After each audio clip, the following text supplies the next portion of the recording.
하나님의 은혜가 여러분들 가운데 함께 하시기를 주님의 이름으로 축원합니다.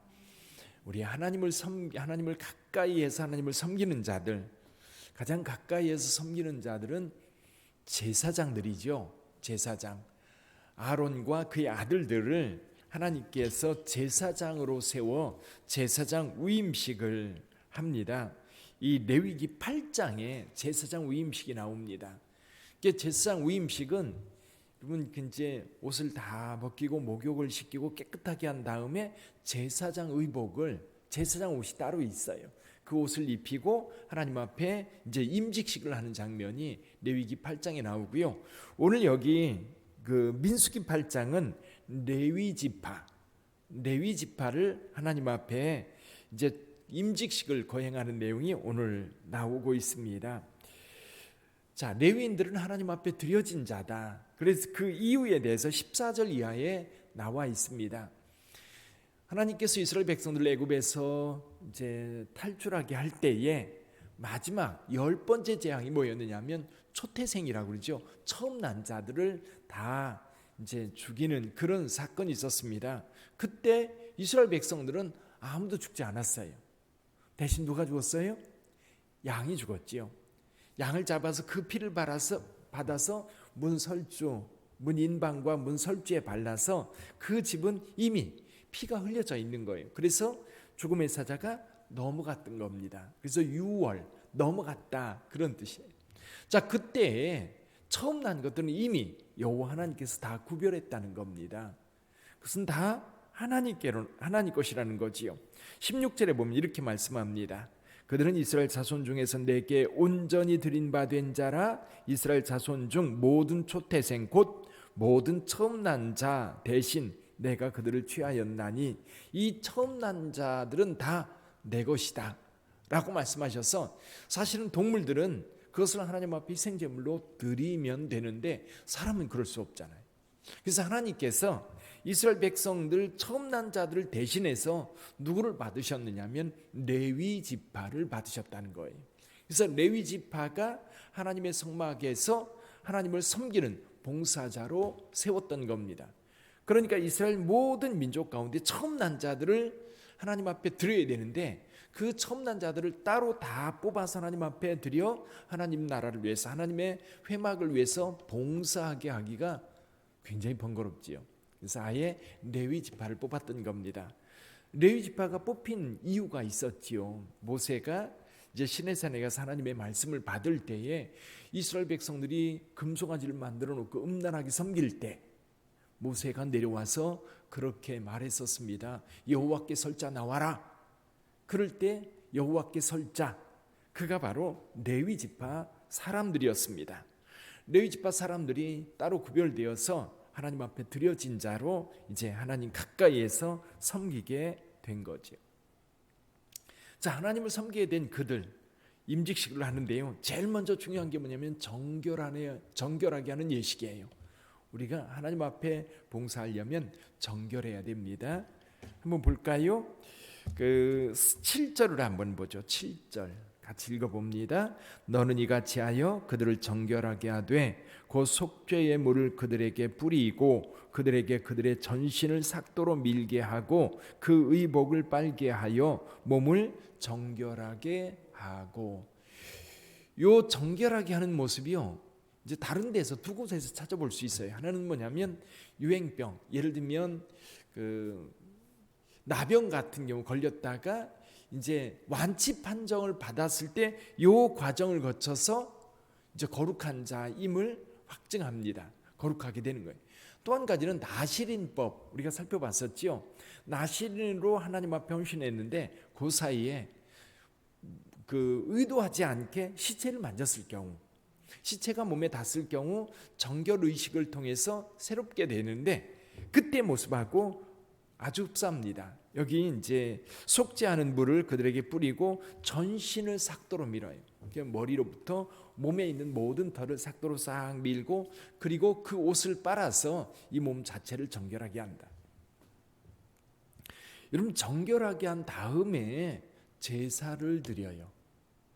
제사를 드리는데 제사에는 지금 세 가지 제물이 준비됩니다. 첫째는 수송아지 한 마리를 번제물로, 또 하나는 기름 섞은 고운 가루를 그 소제물로 가져오게 하고, 그 외에 너는 또 수송아지 한 마리를 속죄제물로 가져오고.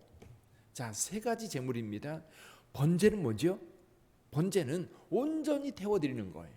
번제물에는 남는 게 없어요. 다 태워드립니다.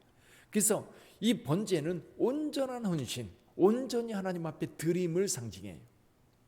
소제물은요, 소제물도 하나님 앞에 헌신을 상징하거든요. 드리는 거예요. 그래서 소제물도 사실은 다 태워드리는 거잖아요. 다 화제로 태워드리는 거기 때문에 완전히 하나님 앞에 헌신하는 것을 상징적으로 이 소제물이 나타내고 있어요. 또 한 가지, 소 한 마리를 잡아서 속죄제물로 가져옵니다. 그래서 속죄제물에는요 이렇게 해요. 레위 지파가 그 소의 머리에 손을 얹고 그 소를 잡아서 그것으로 하여금 이 레위 지파를 속죄해서 죄를 완전히 이제 이미 정결하게 하였고, 그리고 하나님 앞에 속죄제물을 드림으로 인하여서 모든 죄가 하나님 앞에 깨끗하게 정결하게 된 상태로 하나님 앞에 헌신, 온전히 하나님 앞에 드려지게 되는지. 근데 여기 굉장히 특이한 게 뭐냐면 요제물로 드려라 라는 말이 있어요. 요제가 뭐지요? 요제는 제사 드리는 방법 가운데 한 방법이에요. 이제 제사 드릴 때에 제일 중요한 게 뭐냐면 화제입니다. 화제. 불로 태워드리는 제사를 화제라고 그래요. 거제가 있습니다. 거제는 이 제사장이요, 제물 하나님 앞에 이 두 손으로 받쳐가지고 이렇게 올려드리는 것을 거제라고 그래요. 요제는요, 예를 들면 그 제물에 예를 들면 양을 잡았을 경우 양의 뒷다리를 들고 흔들어 드리는 것을 요제라고 그래요. 흔들어 드린다. 근데 여기 레위인들을 흔들어 드리는 요제로 하나님 앞에 드리라고 말씀하고 있습니다. 자, 이렇게 하나님 앞에 드려진 이 레위 지파, 이 레위 지파가 아까도 말씀드렸던 것처럼 이 이스라엘의 전체 처음 난 자들을 대신해서 레위 지파가 하나님 앞에 드려진 지파로 하나님 가까이에서 섬기게 했습니다. 여러분, 하나님을 가까이에 섬기려면 제일 중요한 게 정결한 겁니다. 그리고 나서 최선을 다해서 하나님을 섬기게 되는데요, 이 특이하게 이 레위인들에게는요 정년이 있어요. 정년. 언제부터 몇 살부터? 25살부터 언제까지? 50세까지 25년 동안 섬기는 겁니다. 물론 50세가 되어서 은퇴를 하고 나면 여러분 또 할 수 있는 일이 있긴 있어요. 그게 뭐냐면 문직이라든지 경비를 서는 일입니다. 그런 일은 나이가 들어서 할 수 있거든요. 근데 그 전에 레위인들이 하는 것 가운데 중요한 일이 뭐냐면 이 성막을 옮기는 일이었어요. 성막을 옮기는 일, 이 일들이 굉장히 힘든 일이었습니다. 그래서 게르손 지파 같은 경우는 수레가 2개가 주어지고, 무라리 지파 같은 경우는 수레가 4개가 주어져서 그 성막을 옮길 때에 옮기고, 고핫 지파 같은 경우는 전부 다 성막에 있는 기구들을 어깨로 메는 그 직분을 감당하고 있었어요. 그리고 성막 안에서 제사를 드릴 때에 여러분 제사장들의 지휘를 받아서 모든 일들은 사실은 레위인들이 다 했어요. 그러다 보니까 제사장들은 시키는 일을 주로 시키는 것을 했어요. 예를 들면 양을 잡는다 할 때에 양을 잡을 때에도 여러분 제사장이 직접 잡는 게 아니라 레위인들을 시켜서 아마 잡았을 것으로 봐요. 양을 다 분해할 때에도 여러분 그 일들이 결코 쉬운 일이 아니거든요. 예를 들면 큰 소를 잡을 때 생각해 보세요. 제사장들이 그걸 일일이 다 할 수가 없는 거예요. 그래서 레위인들이 그런 일들을 다 했던 거죠.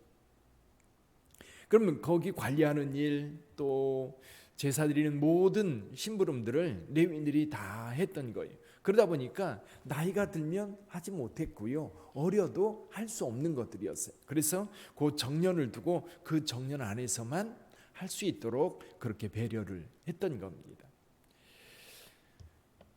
그러니까 레위인들은요 죽어야 할 자들을 대신해서 하나님을 섬기는 거예요. 자, 그렇다면 저와 여러분들 생각해 봐요. 오늘날 신앙인들, 믿음을 가지고 그리스도인으로 섬기는 자들은 레위 지파가 되어야 합니다. 하나님을 섬기는 자들인 거지요. 그래서 저와 여러분들이 교회를 섬길 때에도 여러분 우리가 신앙생활을 처음 시작할 때에 세례라는 것을 받아요. 여러분 세례라고 하는 것이 의미가 여러 가지가 있습니다. 세례는 그리스도인으로서 입문, 그러니까 우리 하나님의 영역 속에 들어오는, 그래서 새로 태어나는 그런 의미도 있고요. 또 한 가지는 우리를 정결하게 하는 거예요. 세상 속에서 우리가 죄악 가운데 살던 우리가 예수 그리스도의 거룩한 은혜 안에 들어올 때에 세례를 받는데, 이 세례는 이미 세상 것에 대하여 우리가 죽고 죄에 대하여 죽고 우리 하나님 앞에 거룩한 자로 선다고 하는 것을 상징적으로 보여주는 거예요. 어쩌면 여기 레위인들이 정결 예식을 한 이 정결 예식이 우리 그리스도인들에게는 세례 예식을 통해서 이 정결 예식으로 우리 하나님 앞에 들어온 자들이 되는 거죠. 이제 이렇게 정결 의식을 통해서 거룩하게 된 자들이 주를 섬기는 거예요. 가까이에서 하나님의 은혜를 따라 섬기는 거예요. 그런데 레위인들이 섬기는 것은 그냥 레위 지파니까 하나님 앞에 이제 뽑혀서 섬긴다. 근데 거기에 의미가 있어요. 그 의미가 뭐예요? 모든 이스라엘 백성들의 처음 난 자들을 대신해서 들어와서 섬기고 있는 거죠. 그래서 저와 여러분들도 여러분 일단은 첫째는 거룩함이에요. 거룩함을 지켜가야 돼요. 거룩함을 지키는 자가 주를 섬길 수 있는 거예요. 거룩하지 못하면 섬길 수 없는 거예요. 가까이 할 수가 없는 거지요. 또 한 가지는 우리에게 주어진 그 은혜를 따라 봉사하고 섬기는 거지요. 주님의 몸된 교회를 섬기는 것이 우리에게 굉장히 귀한 일인 줄 믿습니다. 아무나 할 수 있는 게 아니에요. 세상에 많은 사람들이 있지만 그 사람들이 와서 교회를 섬기지 않아요. 이제 가끔 그런 경우가 있어요. 제가 전에 섬기던 교회에서도 성도들이 청소를 하기가 힘들어서 이제 그 용역을 줬어요. 토요일 날 되면 두 분 용역을 줘서 그분들이 청소를 싹 합니다. 그런데 이게요 굉장히 마음이 불편해요. 어떤 면에서 불편하냐면 여러분 교회를 섬기는데 많은 성도들이 있는데, 그리고 이 섬김이라고 하는 것은 은혜 받은 자들이 섬기는 거거든요. 근데 교회를 섬기는 것이 예를 들면 뭐 생계가 필요한 경우가 있어요. 목회자들이라든지 예를 들면 교회 관리인으로 이제 전적으로 교회를 섬기면서 생계를 유지해야 되는 사람들에게는 교회에서 생활비를 책임져야 됩니다. 근데 이제 이런 일들을 주면서 위탁해 가지고 청소하게 하고 관리하게 하는 것이 이제 이렇게 구별된, 거룩하게 구별된 자들이 교회 청소를 해야 되는데 이게 안 되는 거예요. 물론 이제 교회를 관리하다 보면 전문적인 것이 있어요. 전기라든지 또는 엘리베이터라든지 뭐 전문적으로 관리해야 되는 것들은 자격증 있는 사람들이 관리한다고 하더라도 여러분 교회 안에 있는 모든 일들은 거룩하게 구별된 자들이 교회를 섬겨야 되는 거지요. 예전에 저 어렸을 때 이 강대상은요, 물론 우리 교회도 그랬었는지 모르겠지만 아무나 못 올라가게 했어요. 그렇죠? 특별히 지정된 권사님만 올라가서 청소를 깨끗이 했던 적이 기억이 나요. 그만큼 교회 일을 중요하게 여기고 거룩하게 여겼던 거예요. 여기 성전을 섬기는 것, 성막을 섬기는 것 아무나 섬기는 게 아니라 이렇게 구별된 자들이 섬겼던 것처럼 교회 모든 일도 은혜 받은 자들, 그렇죠? 감사와 기쁨이 있는 자들, 그리고 죽음에서 건짐받은 자들, 그런 은혜가 있는 자들이 섬기는 게 마땅한 거죠. 그 기쁨, 섬김은요 굉장한 기쁨인 것 같아요. 감사인 것 같아요. 그래서 레위인의 섬김이 저와 여러분들에게도 늘 있기를 주님의 이름으로 축원합니다. 기도하겠습니다.